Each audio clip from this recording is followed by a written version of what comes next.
ನಮಸ್ಕಾರ ಸ್ನೇಹಿತರೆ, ನಾನು ಹನುಮಂತು. ವೆಲ್ಕಮ್ ಟು ಮಾಡಿ ನೋಡಿ ಕುಕಿಂಗ್ ಚಾನಲ್. ಪ್ರೀತಿಯ ಮಿತ್ರರೇ, ಇವತ್ತಿನ ಈ ವಿಡಿಯೋದಲ್ಲಿ ನಿಮಗೆ ಕಡಿಮೆ ಇಂಗ್ರೀಡಿಯೆಂಟ್ಸನ್ನು ಯೂಸ್ ಮಾಡಿಕೊಂಡು ಹೊಸ ವಿಧಾನದೊಂದಿಗೆ ಚಿಕನ್ ಫ್ರೈಯನ್ನು ಯಾವ ರೀತಿ ಮಾಡೋದು ಅಂತ ಈ ವಿಡಿಯೋದಲ್ಲಿ ನಿಮಗೆ ತೋರಿಸ್ಕೊಡೋಕ್ಕೆ ಬಂದಿದ್ದೇನೆ ಸ್ನೇಹಿತರೆ.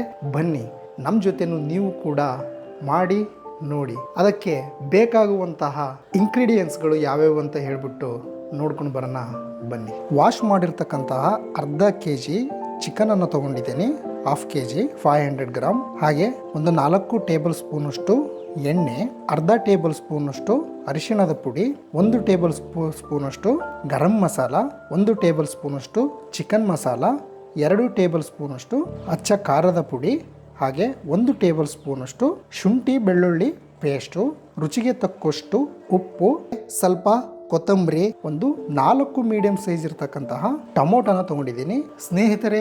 ಇಷ್ಟು ಐಟಮ್ಸನ್ನು ಯೂಸ್ ಮಾಡಿಕೊಂಡು ರುಚಿಕರವಾದಂತಹ ಚಿಕನ್ ಫ್ರೈ ಹಾಗೆ ಹೊಸ ವಿಧಾನದೊಂದಿಗೆ ಯಾವ ರೀತಿ ಮಾಡೋದು ಅಂತ ನಿಮಗೆ ತೋರಿಸ್ಕೊಡ್ತಾ ಇದ್ದೀನಿ. ಸ್ಟೆಪ್ ಬೈ ಸ್ಟೆಪ್ ತೋರಿಸ್ತೀನಿ ಸ್ನೇಹಿತರೆ. ವಿಡಿಯೋನ ಎಲ್ಲೂ ಸ್ಕಿಪ್ ಮಾಡದೆ ನೋಡಿ. ಹೊಸ ವಿಧಾನದೊಂದಿಗೆ ರುಚಿಕರವಾದಂತಹ ಅದ್ಭುತವಾದಂತಹ ಚಿಕನ್ ಫ್ರೈ ನಿಮ್ಮದಾಗುತ್ತೆ. ನಮ್ಮ ಜೊತೆನೂ ನೀವು ಮಾಡಿ. ಮೊದಲು ನಿಮ್ಮ ಗ್ಯಾಸ್ ಸ್ಟವನ್ನು ಆನ್ ಮಾಡ್ಕೊಳ್ಳಿ. ಆನ್ ಮಾಡಿಕೊಂಡು ಒಂದು ಈ ರೀತಿ ತವಾನ ಅದ್ರ ಮೇಲೆ ಇಡಿ. ತವಾ ಸ್ವಲ್ಪ ಹೀಟಪ್ ಆದ ನಂತರ ಎಣ್ಣೆಯನ್ನು ಹಾಕೋಣ. ಇವಾಗ ತವಾ ಸ್ವಲ್ಪ ಹೀಟಪ್ ಆಗಿದೆ, ಎಣ್ಣೆಯನ್ನು ಹಾಕ್ತಾ ಇದ್ದೀನಿ. ಒಂದು 4 ಟೇಬಲ್ ಸ್ಪೂನಷ್ಟು ಎಣ್ಣೆಯನ್ನು ಹಾಕ್ತಿದ್ದೀನಿ ಸ್ನೇಹಿತರೆ. ಈ ಚಿಕನಿಗೆ ಎಣ್ಣೆಯನ್ನು ಜಾಸ್ತಿ ಯೂಸ್ ಮಾಡಬಾರ್ದು, ಯಾಕಂತ ಹೇಳಿದರೆ ಅದು ಕೂಡ ಸ್ವಲ್ಪ ಚಿಕನ್ನಲ್ಲಿರ್ತಕ್ಕಂತಹ ಎಣ್ಣೆ ಕೂಡ ಬಿಟ್ಕೊಳ್ಳುತ್ತೆ. ಹಾಗಾಗಿ ಎಣ್ಣೆ ಜಾಸ್ತಿ ಆಗಿಬಿಡುತ್ತೆ. ಸ್ವಲ್ಪ ಎಣ್ಣೆಯನ್ನು ಯೂಸ್ ಮಾಡಿ. ಎಣ್ಣೆ ಸ್ವಲ್ಪ ಕಾದ ನಂತರ ಒಂದು 3 ಅಥವಾ 4 ಮೀಡಿಯಂ ಸೈಜ್ ಇರತಕ್ಕಂಥ ಟೊಮೊಟೊನ ಈ ರೀತಿ ಚಿಕ್ಕದಾಗಿ ಹಾಕೊಂಡಿದ್ದೀವಿ. ಇದನ್ನು ಇದ್ರೊಳಗಡೆ ಹಾಕೋಣ. ಹಾಕಿ ಒಂದ್ಸರಿ ಕ್ಲೀನಾಗಿ ಮಿಕ್ಸ್ ಮಾಡ್ಕೊಳ್ಳಿ.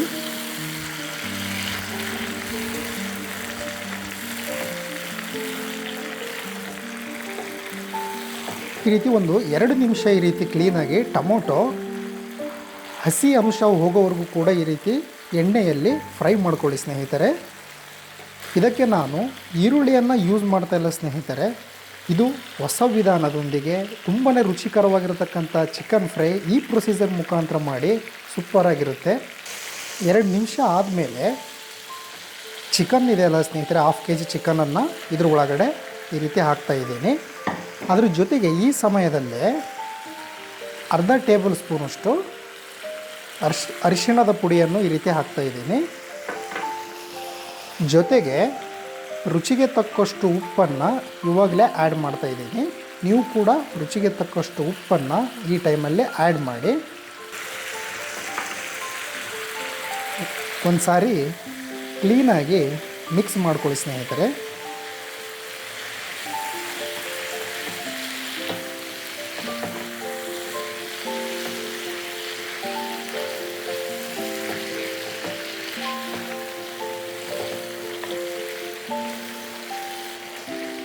ಈ ರೀತಿ ಕ್ಲೀನಾಗಿ ಮಿಕ್ಸ್ ಮಾಡಿ. ಮಿಕ್ಸ್ ಮಾಡಿದ ನಂತರ ಸ್ನೇಹಿತರೆ ಏನಿಲ್ಲ, ಇದು ಒಂದು 10 ನಿಮಿಷ ಒಂದು 90% ಬಾಯ್ಲ್ ಆಗೋವರೆಗೂ ಕೂಡ ನಾವು ವೇಟ್ ಮಾಡಬೇಕಾಗುತ್ತೆ.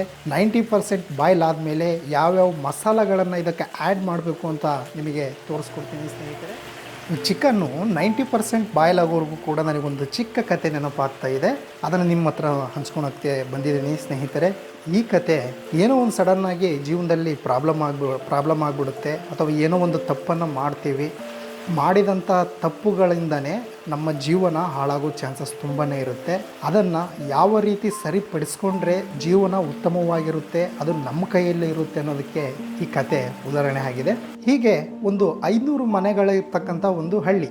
ಅದರಲ್ಲಿ ಪ್ರತಿಯೊಬ್ಬರದ್ದು ಕುರಿ ಕಾಯೋ ಕಾಯಕ, ಅಂದರೆ ಕುರಿಗಳನ್ನು ಮೇಯಿಸಬೇಕು, ಅದೇ ಕೆಲಸ ಅವ್ರದ್ದು. ಅಲ್ಲಿ ಊರಿನ ಹಿರಿಯರದ್ದೇ ಆಡಳಿತ ಆಗಿರುತ್ತೆ. ಹೀಗೆ ಹೋಗ್ತಾ ಹೋಗ್ತಾ ಸಮಯ ಕಳೆದಾಗೆ, ದಿನಗಳು ಕಳೆದಂಗೆ ಕುರಿಗಳು ದಿನ ಕಳುವಾಗಕ್ಕೆ ಸ್ಟಾರ್ಟ್ ಆಗ್ಬಿಡ್ತವೆ. ಇವರಿಗೆ ಕುರಿ ಕಳುವಾಯ್ತು ಅನ್ನೋ ಟೆನ್ಷನಿಗಿಂತ ಆ ಕಳ್ಳರು ಯಾರಪ್ಪ ಇಂಥ ಊರಲ್ಲಿ ಅನ್ನೋದೇ ಒಂದು ದೊಡ್ಡ ಟೆನ್ಷನ್ ಆಗ್ಬಿಡ್ತು ಇವರಿಗೆ. ಹಾಗಾಗಿ ಊರಿನೆಲ್ಲ ಹಿರಿಯರು ಮುಖಂಡರು ಸೇರಿ ಒಂದು ನಿರ್ಧಾರಕ್ಕೆ ಬರ್ತಾರೆ. ಇದೇ ರೀತಿ ಕುರಿ ಕಳುವಾಗ್ತಾ ಇದ್ರೆ ತುಂಬಾನೇ ಬೇಜಾರಾಗುತ್ತೆ.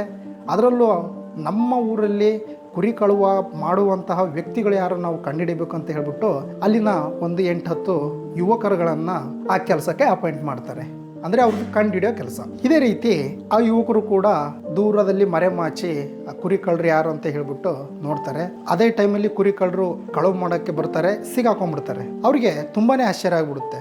ಅಂದರೆ ಕುರಿ ಕಳ್ಳತನ ಮಾಡಿರ್ತಕ್ಕಂಥವ್ರು ಅಣ್ಣ ತಮ್ಮ ಇಬ್ಬರು ಚಿಕ್ಕ ವಯಸ್ಸಿನ ಹುಡುಗರು, ಅಂದರೆ ಸುಮಾರು 15 ವರ್ಷ ಅಥವಾ 16 ವರ್ಷ ಆಗಿರ್ತಕ್ಕಂಥ ಅಣ್ಣ ತಮ್ಮ ವಯಸ್ಸಿನ ಹುಡುಗರು. ಇವರಿಗೆ ಆಶ್ಚರ್ಯ ಆಗ್ಬಿಡ್ತೈತಿ, ಇಂಥ ಒಳ್ಳೆ ಹುಡುಗರು ಕುರಿ ಕಳ್ಳತನ ಮಾಡ್ತಾರ, ಇವ್ರ ಬಗ್ಗೆ ಹಾಗೆ ಅನ್ಕೊಂಡಿದ್ದಿಲ್ಲ, ಎಷ್ಟು ಒಳ್ಳೆ ಹುಡುಗರಾಗಿದ್ರು. ನಿಜ ಸ್ನೇಹಿತರೆ, ಅವರ ಹಸಿವು, ಅವ್ರ ಬಡತನ, ಅವರಲ್ಲಿರ್ತಕ್ಕಂಥ ಒಂದು ಮನೋಭಾವನೆಯಿಂದ ಅವ್ರ ಕುರಿಯನ್ನ ಕಳವು ಮಾಡಿರೋದು ನಿಜ ಆಗಿರುತ್ತೆ. ಊರಿನ ಹಿರಿಯರೆಲ್ಲ ಮುಖಂಡರು ಸೇರಿಕೊಂಡು ಇವರಿಗೆ ತಕ್ಕವಾದ ಪಾಠ ಕಲಿಸಲೇಬೇಕು, ಈ ರೀತಿ ಇನ್ನೊಂದು ಸಾರಿ ಯಾರು ಮಾಡಬಾರ್ದು, ಆ ರೀತಿ ಪಾಠ ಕಲಿಸ್ಬೇಕು ಅಂತ ಹೇಳ್ಬಿಟ್ಟು ಊರಿನ ಮುಖಂಡರೆಲ್ಲ ಪಂಚಾಯಿತಿಯಲ್ಲಿ ತೀರ್ಮಾನ ಮಾಡ್ತಾರೆ. ಹೀಗೆ ತೀರ್ಮಾನ ಮಾಡಿದಾಗ ಅವರಿಗೆಲ್ಲ ಕತ್ತೆ ಮೇಲೆ ಮೆರವಣಿಗೆ ಮಾಡಿಸ್ತಾರೆ, ಆ ಟೊಮೊಟೊ ಹಣ್ಣಿಂದ ಹೊಡಿತಾರೆ, ಮೊಟ್ಟೆಯಿಂದನೂ ಹೊಡಿತಾರೆ. ಎಷ್ಟು ಅವಮಾನ ಮಾಡಬೇಕಾಗುತ್ತಲ್ಲ ಅಷ್ಟೆಲ್ಲ ಅವಮಾನ ಮಾಡ್ತಾರೆ. ನಂತರ ಇಷ್ಟಕ್ಕೆ ಸಾಲದು ಅಂತ ಹೇಳಿಬಿಟ್ಟು ಅವರ ಇಬ್ಬಳರ ಹಣೆ ಮೇಲೆ ಕೂಕ ಅಂತ ಹೇಳ್ಬಿಟ್ಟು ಅಚ್ಚೆಯನ್ನು ಹಾಕ್ತಾರೆ ದೊಡ್ಡದಾಗಿ. ಕೂಕ ಅಂದರೆ ಕುರಿ ಕಳ್ಳ ಅಂತ, ಪರ್ಮನೆಂಟ್ ಹಚ್ಚೆ, ಲೈಫ್ ಲಾಂಗ್ ಹೋಗೋದೇ ಇಲ್ಲ, ಆ ರೀತಿ ಹಣೆ ಮೇಲೆ ಕೂಕ ಅಂತ ಅಚ್ಚೆಯನ್ನು ಹಾಕ್ಬಿಡ್ತಾರೆ. ಸ್ನೇಹಿತರೆ, ಈಗ ಒಂದು 5 ಮಿನಿಟ್ ಅದು ಒಂದು 90% ಬಾಯ್ಲ್ ಆಗಿದೆ. ಕಥೆಯನ್ನು ನಿಮಗೆ ನಂತರ ಮುಂದುವರಿಸ್ತೀನಿ.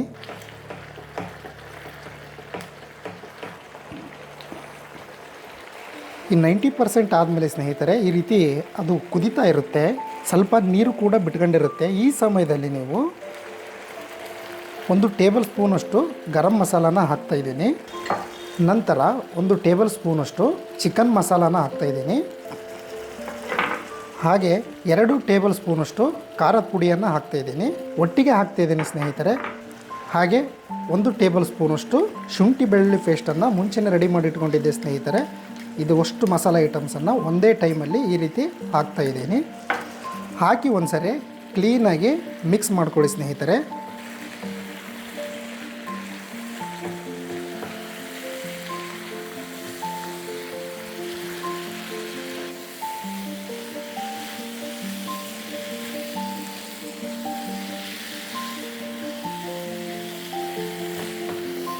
ಕ್ಲೀನಾಗಿ ಈ ರೀತಿ ಮಿಕ್ಸ್ ಮಾಡ್ಕೊಳ್ಳಿ ಸ್ನೇಹಿತರೆ. ಹೊಸ ವಿಧಾನದೊಂದಿಗೆ ಹೊಸ ಥರ ಚಿಕನ್ ಫ್ರೈ ತುಂಬಾ ಸೂಪರ್ ಸ್ಮೆಲ್ ಬರ್ತಾ ಇದೆ. ನೀವು ಕೂಡ ಇದೇ ಪ್ರೊಸೀಜರೊಂದಿಗೆ ಮನೇಲಿ ಮಾಡಿ ನೋಡಿ, ಸಖತ್ತಾಗಿರುತ್ತೆ ಸ್ನೇಹಿತರೆ. ನಿಮ್ಮ ಗ್ಯಾಸ್ನ ಮೀಡಿಯಮ್ ಫ್ಲೇಮಿಂದ ಒಂದು 10 ನಿಮಿಷ ಇದನ್ನು ಬಾಯ್ಲ್ ಮಾಡಿಬಿಟ್ರೆ ಸ್ನೇಹಿತರೆ, ರುಚಿಕರವಾದಂತಹ ಟೇಸ್ಟಿ ಚಿಕನ್ ಫ್ರೈ ನಿಮ್ಮದಾಗುತ್ತೆ. ಈ ಒಂದು 5 ಮಿನಿಟಲ್ಲಿ ಆ ಕಥೆಯನ್ನು ಮುಂದುವರಿಸ್ತಾ ಇದ್ದೀನಿ. ಹೀಗೆ ಕುರಿ ಕಳ್ಳರಿಗೆ ಕೂಕ ಅಂತ ಹೇಳ್ಬಿಟ್ಟು ಹಣೆಯಲ್ಲಿ ಹಚ್ಚೆಯನ್ನು ಹಾಕಿಬಿಡ್ತಾರೆ, ಅಂದರೆ ಪರ್ಮನೆಂಟ್ ಹಚ್ಚೆಯನ್ನು ಹಾಕಿಬಿಡ್ತಾರೆ, ಟ್ಯಾಟೋನ.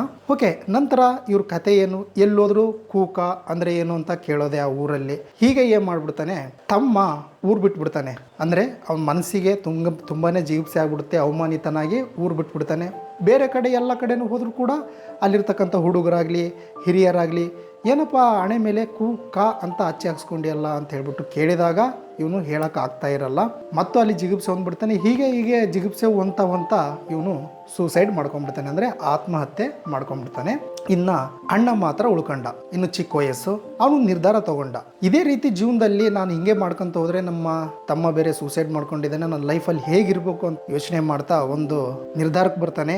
ನಿರ್ಧಾರಕ್ಕೆ ಬಂದಾಗ ಎಲ್ಲ ಊರ ಮುಖಂಡರುಗಳನ್ನು, ಹಿರಿಯರುಗಳನ್ನು ಅಥವಾ ದೇವಸ್ಥಾನದ ಪೂಜಾರಿಗಳನ್ನು ಎಲ್ಲರನ್ನೂ ಕರೆಸ್ತಾನೆ. ಒಂದತ್ರ ಕರೆಸಿ ಅವರಿಗೆ ನಾನು ಮಾಡಿದ್ದು ತಪ್ಪಾಗ್ಬಿಡ್ತು, ನಂದು ಪದೇ ನನ್ನ ಮನಸ್ಸಲ್ಲಿ ತುಂಬ ಹಿಂಸೆ ಪಡ್ತಾ ಇದ್ದೀನಿ, ಇನ್ಮೇಲೆ ಈ ರೀತಿ ಮಾಡಲ್ಲ ಅಂತ ಹೇಳ್ಬಿಟ್ಟು ದೊಡ್ಡದಾಗಿ ಅವರಿಗೆ ಕ್ಷಮೆಯನ್ನು ಯಾಚಿಸಿದ. ಕ್ಷಮೆ ಯಾಚಿಸಿ ಇನ್ಮೇಲೆ ಈ ಪ್ರಾಯಶ್ಚಿತ್ತಕ್ಕೋಸ್ಕರ ನಾನು ಊರಲ್ಲಿ ಒಳ್ಳೆ ಕೆಲಸಗಳನ್ನೇ ಮಾತ್ರ ಮಾಡ್ತೀನಿ, ಯಾವುದೇ ಅಹಿತಕರವಾದ ಘಟನೆಗಳನ್ನಾಗಲಿ ಯಾವುದು ಮಾಡಲ್ಲ ಅಂತ ಹೇಳ್ಬಿಟ್ಟು ಅವ್ರ ಹತ್ರ ಒಪ್ಕೊಂಡು ಇವನು ಒಂದು ಒಳ್ಳೆ ನಿರ್ಧಾರನ ತಗೊಂಡ. ಹೀಗೆ ಮುಂದೆ ಹೋಗ್ತಾ ಅಲ್ಲಿ ಒಳ್ಳೆ ಕಾರ್ಯಗಳನ್ನು ಮಾಡ್ತಾ ಇದ್ದ. ಯಾರಿಗಾರ ಸಹಾಯ ಬೇಕಿದ್ರೆ ಸಹಾಯ ಮಾಡ್ತಾ ಇದ್ದ. ಬರ್ತಾ ದೊಡ್ಡ ವ್ಯಕ್ತಿ ಆಗೋಕ್ಕೆ ಸ್ಟಾರ್ಟ್ ಆದ. ಅಲ್ಲಿ ಒಂದು ಆಸ್ಪತ್ರೆ ಇದ್ದಿಲ್ಲ ಊರಲ್ಲಿ, ಆಸ್ಪತ್ರೆಯನ್ನು ಕಟ್ಟಿಸಿದ. ಹಾಗೆ ಒಳ್ಳೆ ದೇವಸ್ಥಾನಗಳ ಜೀರ್ಣೋದ್ಧಾರ ಮಾಡಿದ. ಹಾಗೆ ಅಲ್ಲಿ ಒಂದು ಸಣ್ಣ ಹಳ್ಳಿ, ಸ್ಕೂಲ್ ಇದ್ದಿಲ್ಲ, ಅಲ್ಲಿ ಒಂದು ಸ್ಕೂಲನ್ನು ತಗೊಂಬಂದ, ಸ್ಕೂಲು ಕೂಡ ಕಟ್ಟಿಸಿದ. ಹೀಗೆ ಒಂದು ದೊಡ್ಡ ವ್ಯಕ್ತಿ ಆದ. ಎಲ್ಲರೂ ಏನಾರು ಒಂದು ಫಂಕ್ಷನ್ ಮಾಡಬೇಕು ಅಂತ ಹೇಳಿದರೆ ಇವನನ್ನೇ ಕರೆಸೋರು, ಕುಣಿಸೋರು, ಸನ್ಮಾನ ಮಾಡೋರು, ಆದರೂ ಕೂಡ ಬರ್ತಾ ಬರ್ತಾ ಅಲ್ಲಿರ್ತಕ್ಕಂಥ ಯುವಕರಿಗೆ ಅವರ ಹಣೆ ಮೇಲೆ ಕೂಕ ಅಂತ ಅಚ್ಚೆ ಹಾಗೇ ಉಳಿದಿತ್ತು. ಬಟ್ ಎಲ್ಲರೂ ಪ್ರತಿಯೊಬ್ಬರು ಕೂಡ ಇವನು ದೊಡ್ಡ ಮನುಷ್ಯ ಅಂತಂದು ಹೇಳ್ಬಿಟ್ಟು ಹೆದರಿಕೆಯಿಂದ ಕೇಳ್ತಾ ಇದ್ದಿಲ್ವೇನೋ ಅಥವಾ ಗೌರವದಿಂದ ಕೇಳ್ತಾ ಇದ್ದಿಲ್ವೇನೋ ಗೊತ್ತಿಲ್ಲ. ಬೇರೆಯವರೆಲ್ಲ ಆಡ್ಕೊತಾ ಇದ್ರು ಹೀಗೆ ಕೂಕ ಅಂದ್ರೇನು ಹಾಗೆ ಹೀಗೆ ಅಂತಂದು ಹೇಳ್ಬಿಟ್ಟು. ಹೀಗೆ ಊರಿನ ಹಿರಿಯರೆಲ್ಲ ಒಬ್ಬೊಬ್ಬರೇ ತೀರ್ಕೊಳಕ್ಕೆ ಸ್ಟಾರ್ಟ್ ಆದರು. ಇವನೇ ಊರಿನ ದೊಡ್ಡ ಹಿರಿಯ ವ್ಯಕ್ತಿಯಾದ. ಒಂದು ಫಂಕ್ಷನಿಗೆ ಹೋಗಿದ್ದ, ಯುವಕರು ಬಂದರು. ಅವ್ರ ಹಣೆ ಮೇಲೆ ಏನಿದೆ ಕೂಕ ಅಂತ ಇದೆಲ್ಲ ಹಂಗಂದ್ರೇನು ಅಂತ ಯುವಕರು ಅಲ್ಲೇ ಇವನು ಒಬ್ಬರಿರ್ತಕ್ಕಂಥ ಪೂಜಾರಿಗೋ ಯಾರಿಗೋ ಪ್ರಶ್ನೆಯನ್ನು ಮಾಡ್ತಾರೆ. ಅವಾಗ ಅವರು ಪೂಜಾರಿಗೆ ಉತ್ತರ ಕೊಡ್ತಾರೆ, ಕೂಕ ಅಂದರೆ ಕುಶಲ ಕರ್ಮಿಗಳು ಅಂತ. ಇವರು ಹುಟ್ಟಿದಾನೆ ಸಣ್ಣ ವಯಸ್ಸಲ್ಲಿದ್ದಾನೆ, ಇವರು ಕುಶಲಕರ್ಮಿಗಳು. ಹಾಗಾಗಿ ಇವರ ತಾತ ಅವರ ಹಣೆ ಮೇಲೆ ಕೂಕ ಅಂತ ಹೇಳ್ಬಿಟ್ಟು ಅಚ್ಚೆಯನ್ನು ಹಾಕ್ಸಿದ್ದಾರೆ. ಇವರು ದೊಡ್ಡ ವ್ಯಕ್ತಿಗಳು ಅಂತಂದು ಹೇಳ್ಬಿಟ್ಟು ಅವರು ಆ ಯುವಕರಿಗೆ ಹೇಳ್ತಾರೆ. ಹೌದು ಸ್ನೇಹಿತರೆ, ಕುರಿ ಕಳ್ಳ ಕೂಕ ಇದ್ದಿದ್ದು ಕುಶಲಕರ್ಮಿ ಹೇಗಾಯಿತು? ಅವ್ರು ತಗೊಂಡಿರ್ತಕ್ಕಂಥ ಒಂದು ನಿರ್ಧಾರದಿಂದ. ಹೌದು, ನಾವು ಜೀವನದಲ್ಲಿ ಏನೇ ಒಂದು ಪ್ರಾಬ್ಲಮ್ ಆದರೆ, ನಾವು ತಪ್ಪುಗಳನ್ನು ಮಾಡಿದರೆ ನಾವು ದಾರಿಯನ್ನು ಬದಲಾಯಿಸಬೇಕೇ ಹೊರತು ನಮ್ಮ ಪ್ರಾಣವನ್ನೇ ಬಿಡುವಂತಹ ದಾರಿಗೆ ನಾವು ಹೋಗಬಾರ್ದು ಸ್ನೇಹಿತರೆ. ಎಲ್ಲರೂ ಕೂಡ ತಪ್ಪು ಮಾಡ್ತಾರೆ. ಅದನ್ನು ಒಳ್ಳೆ ರೀತಿಯಾಗಿ ಯಾವ ರೀತಿ ಬೆಳೆಸಬೇಕು ಅನ್ನೋದು ನಮ್ಮ ಕೈಲೇ ಇರುತ್ತೆ ಸ್ನೇಹಿತರೆ. ಕತೆ ಇಷ್ಟ ಆಗಿದೆ ಅಂತ ಅಂದ್ಕೊಂಡಿದ್ದೀನಿ. ನಾವು ಮಾಡಿರ್ತಕ್ಕಂತಹ ಹೊಸ ವಿಧಾನದ ಚಿಕನ್ ಫ್ರೈ ನಿಮಗೆ ಅಷ್ಟೇ ಇಷ್ಟ ಆಗಿರುತ್ತೆ.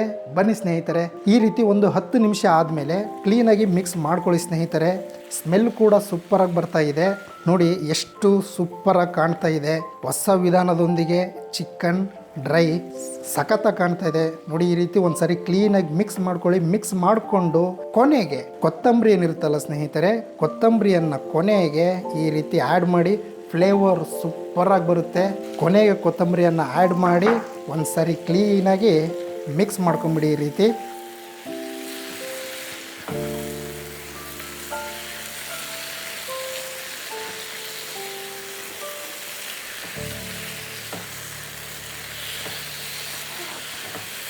ರೀತಿ ಕೊತ್ತಂಬರಿಯನ್ನು ಆ್ಯಡ್ ಮಾಡಿ ಮೇಲೆ 1 ನಿಮಿಷ ಈ ರೀತಿ ಬಾಯ್ಲ್ ಮಾಡ್ಕೊಳ್ಳಿ. ನಂತರ ನಿಮ್ಮ ಸ್ಟವನ್ನು ಆಫ್ ಮಾಡಿ ಒಂದು ಸರ್ವಿಂಗ್ ಬೌಲಿಗೆ ಸರ್ವ್ ಮಾಡಿಬಿಟ್ರೆ ರುಚಿಕರವಾದಂತಹ ಚಿಕನ್ ಫ್ರೈ ನಿಮ್ಮದಾಗುತ್ತೆ. ಇವಾಗ ನಾನು ಒಂದು ಸರ್ವಿಂಗ್ ಬೌಲಿಗೆ ಈ ರೀತಿ ಸರ್ವ್ ಮಾಡ್ಕೊತಾ ಇದ್ದೀನಿ ಸ್ನೇಹಿತರೆ. ರುಚಿಕರವಾದಂತಹ 1/2 kg ಚಿಕನ್ ಫ್ರೈ. ಒಳ್ಳೆ ಸ್ಮೆಲ್ ಬರ್ತಾ ಇದೆ. ನೀವು ಕೂಡ ಮನೆಯಲ್ಲಿ ಟ್ರೈ ಮಾಡಿ ನೋಡಿ ಸ್ನೇಹಿತರೆ. ರುಚಿಕರವಾದಂತಹ ಚಿಕನ್ ಡ್ರೈ ಹೊಸ ವಿಧಾನದೊಂದಿಗೆ ಸೂಪರ್ ಆಗಿರ್ತಕ್ಕಂತಹ ಚಿಕನ್ ಡ್ರೈ ರೆಡಿಯಾಗಿದೆ.